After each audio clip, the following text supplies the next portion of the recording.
Next category is fear. This, of course, is the major one. Fear is a major tool, the main tool the ego uses to try to control us. Fear is also an emotion which the ego learned to try to avoid. So it sets up this screwy dynamic where the critical parent voice is sending us messages that cause us to be afraid, and then the ego tries to help us escape from that fear. And that's actually what causes obsessive, compulsive, and addictive behavior. Trying to escape from feelings that we don't know how to feel. Emotions are a really important part of our being. And it's important for us to be in touch with our own emotions in order to be consciously present in our body in the moment.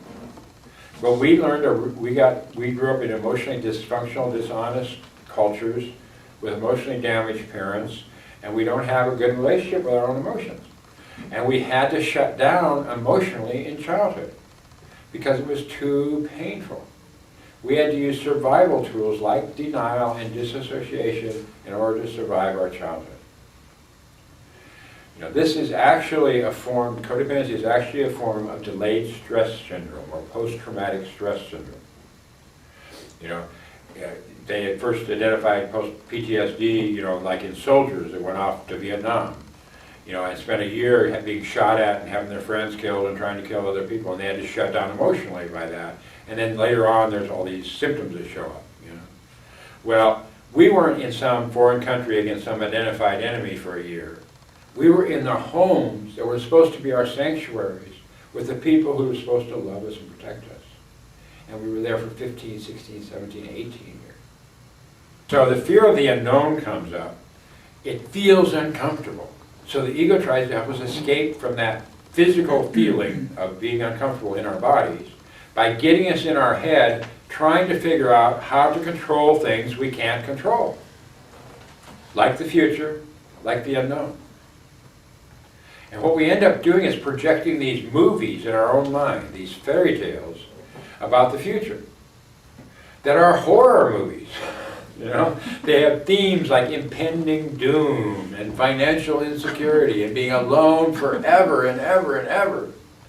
And then we get all emotionally caught up in this fantasy in our own mind about something that hasn't happened and may never happen. So it actually creates more fear and more negative emotional space the way the ego tries to help us avoid feelings, avoid the feelings, or avoid the fear.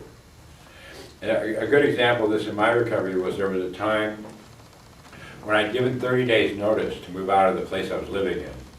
And with 2 weeks to go, my car died and I lost my job.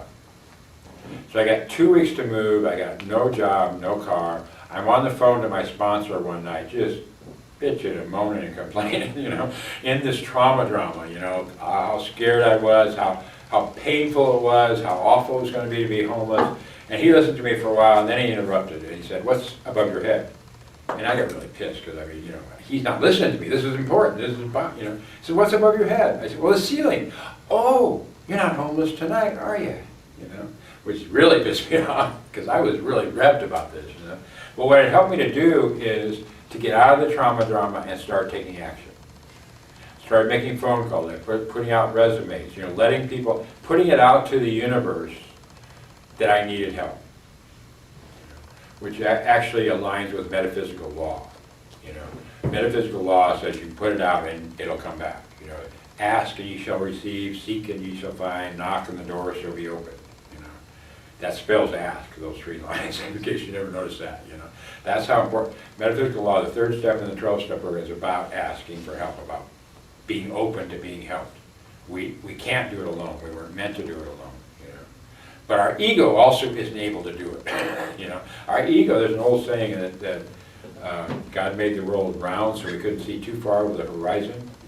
Well, our ego wants to see everything and know what, when, where, why, how, what's it going to feel like, how's this going to work, blah, blah, blah, blah, blah, and it can't. So we need to let it go. After 2 weeks, I had something to drive, I had a place to live, and I had a job. And it was not because my ego figured anything out. It's because I surrendered to the universe and took action on my part, what I could do.